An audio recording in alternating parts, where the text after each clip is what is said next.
Hey guys, welcome to this video. So this is Devotosh Chatterjee. I am presently in the Indian Revenue Service. I got a rank of 406 in CSE 2015, and then I got a rank of 486 in CSE 2016. Presently, I am posted as an IRS officer in Bhubaneswar. And if you want to know more about me, you can just click on the description below. You will find a link to my Quora profile and you can read more about me. So right now in this video we are actually going to discuss about 10 most important things to clear the UPSC CSE, that is the UPSC civil service exam, in the very first attempt. Now there are lots of myths and misconceptions regarding clearing this exam in the first attempt itself. But since I did it in my first attempt in 2015, I would like to share a few thoughts with you people, so that those of you who are actually considering, attempting and clearing it in your first attempt, it might boost your confidence a bit. So the first thing that we come to is, we have to go by the quote of Abraham Lincoln, that when Lincoln said that if you give me 1 hour to cut down a tree, I'll spend the first 45 minutes sharpening my axe. So it's basically the most fundamental concept that we have to embrace in our civil service preparation, especially in the case of UPSC. We have to plan extensively and very thoughtfully before we actually jump into the whole preparation process. If the preparation process is for let's say 1 year, if you commit 1 year of your life to this exam, then I think the planning should be for at least a month or two. I personally planned for almost 1 or 2 months as to which books to read, where to read, which online sources to refer to, uh, who are the toppers from whom I should take guidance, that is from the strategies which are available online. All these things have to be chalked out well in advance, right? But what people mostly do is they get into the preparation and then they start figuring out things one by one. So that way they create a complete mess. And this is what happens when people start very enthusiastically, they commit everything, and within 3 4 months they run out of steam. Now that the problem arises because the fundamentals are weak, and that is because the planning is not done well. So that is the first thing that you should keep in mind. The next thing that is of importance is time. Okay. Time is going to be the most important constituent of your preparation. It's not going to be coaching, it's not going to be the teachers whom you consult, it's not going to be the books that you read, it's going to be time. So always remember that your strategy has to be based on the amount of time that you have at your disposal. So there are people who have cleared with 1 year of preparation. There are people who clear it with 3 months of preparation. There are people who clear prelims with just 3 months of preparation. So in my case, I started my preparation around 7 or 8 months before prelims. Okay, so in those 7 or 8 months, I also had to take my final year college exams. So in all, I had hardly 5 to 6 months for prelims, but still I cleared it, and then I cleared mains also and ended up getting a rank. The reason was that I knew the amount of time I had at my disposal, and I worked accordingly.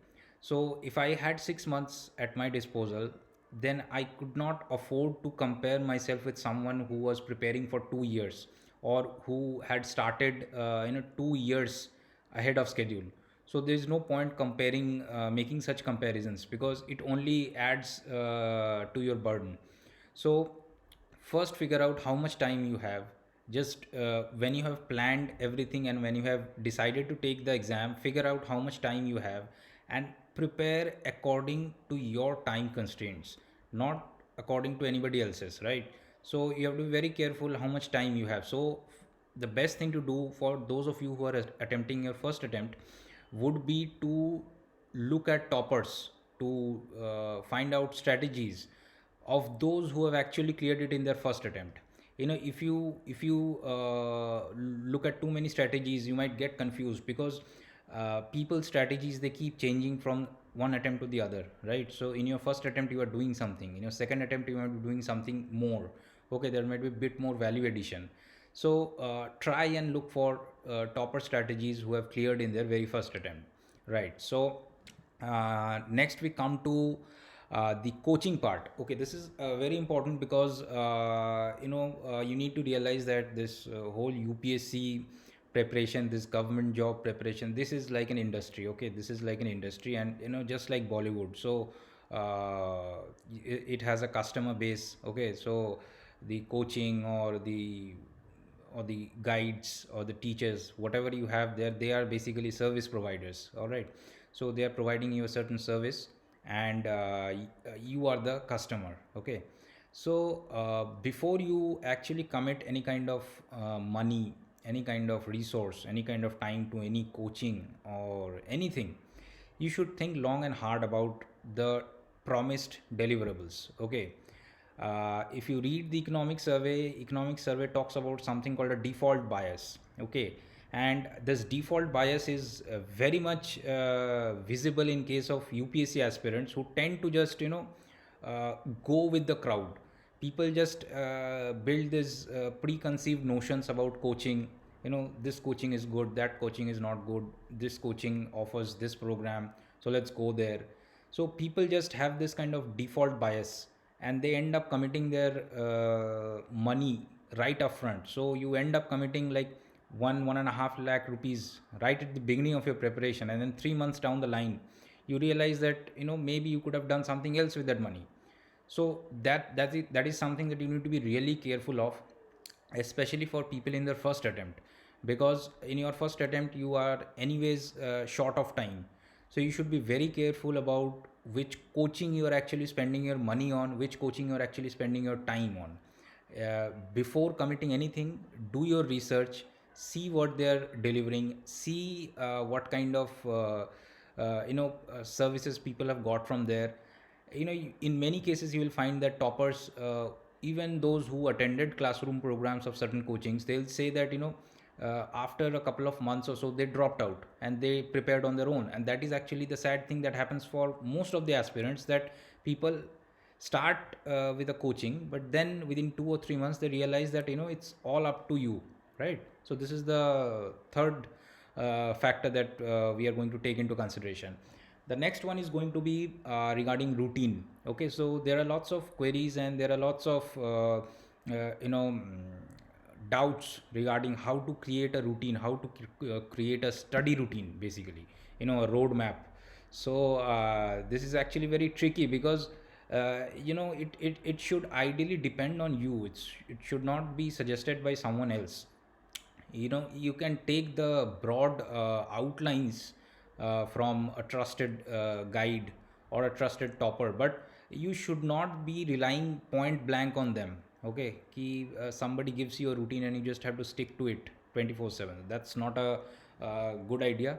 And this being the fourth point, I'll move on to the next one, which is that uh, the number of hours to study. This actually is a corollary of the previous one regarding your routine. So the number of hours to study is also dependent on you. Okay, so please don't be fooled by people who tell you that you have to devote 10 hours compulsorily every day or 12 hours compulsorily every day. That kind of that is a very these are very lame statements, and they are mostly made just to create that hype in the whole preparation ecosystem, so that people keep feeling that it's something out of reach, so their wonder stays intact, right? So that is a very lame thing that is out there in the market, but it should actually be dependent on you, right? So if I am reading for example an NCRT book, how much time I take to read a book is actually dependent on my comprehension abilities. So if I can read very fast, if I am a seasoned reader, I can read it in 1 hour flat, right? But for someone maybe who is from Hindi medium or some other regional medium, that person might take a bit more time. But it doesn't mean that the level of understanding is going to be very different. You might read the same thing in 5 hours and I might be reading the same thing in 2 hours, but at the end of the day we might be writing the same content in the exam and scoring the same marks. So it's all dependent on what your capabilities are and what your comprehension skills are. So find those out, do some research on your own skills first, and then decide how much of that whole study period you have to look for. Ideally what you should do is not look for how many hours to study, but you should actually go by targets. You should target completing a certain part of the syllabus in a week, and completing a certain part in a month, then the 3 month approach, and that way. So that way you will have to keep a target oriented approach, so that even if you miss a target on a particular day because you studied less, you can always make up for that the very next day, so that the study hours remain flexible but the targets keep getting achieved. So the next point that we come to is regarding optional. So please don't be duped by people who keep suggesting that optional should be chosen on the basis of marks, and should be chosen on the basis of how many people are taking it and all. I don't think that is a very sound strategy to adopt, because see, optional is something that will give you, like, it's 500 marks. There are two papers, 250 marks each. So 500 marks is a lot. Okay, so 300 plus in optional secures a good rank for you. To score that 300, you definitely need to have one thing first, that is interest. Okay, so most people, what they do is they randomly choose the optional, and then they go about beating around the bush. That is not a good strategy. You should do some basic research on the subjects first. You should narrow them down, filter them down stage by stage. So you have to filter it, like, whether you want to take a science optional, an engineering optional, or a humanities optional. So you put those three baskets separately. Now you decide on a one particular basket. So if you take humanities, then you throw the other two baskets out. So that is out of consideration. Now in humanities you have to further subdivide the subjects, like whether you want to go for sociology or political science or philosophy or what. Now to decide among these subjects, what you need to do is you need to read some basic text on these subjects. Maybe read an NCRT on uh, psychology, or NCRT on political science. So once you read that, you will know what exactly this subject is about, to see whether you can survive with that subject for a year or more. So that is the most important consideration that we have to take in this, right? So the next point that we come to is uh, right, going to Delhi. Okay, so this is an evergreen question that every UPSC aspirant tends to ask right at the outset. It's the very first question that most people ask. That is whether they have to go to Delhi or not. I mean, 10 years back, this question might have been still valid, but after this COVID pandemic, I think this question is going to lose its relevance very, very fast. I mean, with the spread of online education, even the offline coaching institutes, they are now offering online courses, simply because offline coaching is becoming redundant with the passage of time. So going to Delhi is definitely not an imperative anymore. Whatever help you need, whatever guidance you need, it's all available online and at very affordable cost. Going to Delhi and staying there just to satisfy your curiosity, as if there is something extra being offered there, that will just be a waste of time according to me. For most of us who are from middle class backgrounds, affording that much rent and expenses, that is out of question. So I believe just thinking about this Delhi part is not really going to help. If you have the resources, if you have already planned to go, then you are welcome to go there. If you have not, then please don't dwell on this question because it's irrelevant. Simply start your preparation. Online you have everything that you need. So the next we come to yes next we come to a very important thing. With the advent of this, with the mushrooming of these online resources, the other thing that has happened is, there are lots of people who are just offering guidance.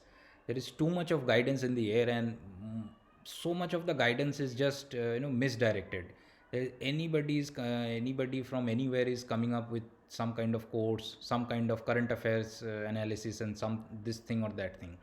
And aspirants, they end up wasting their time on such things. uh, this is actually to caution you that in this whole UPSC preparation ecosystem, you should be very cautious about which people you are taking your guidance from.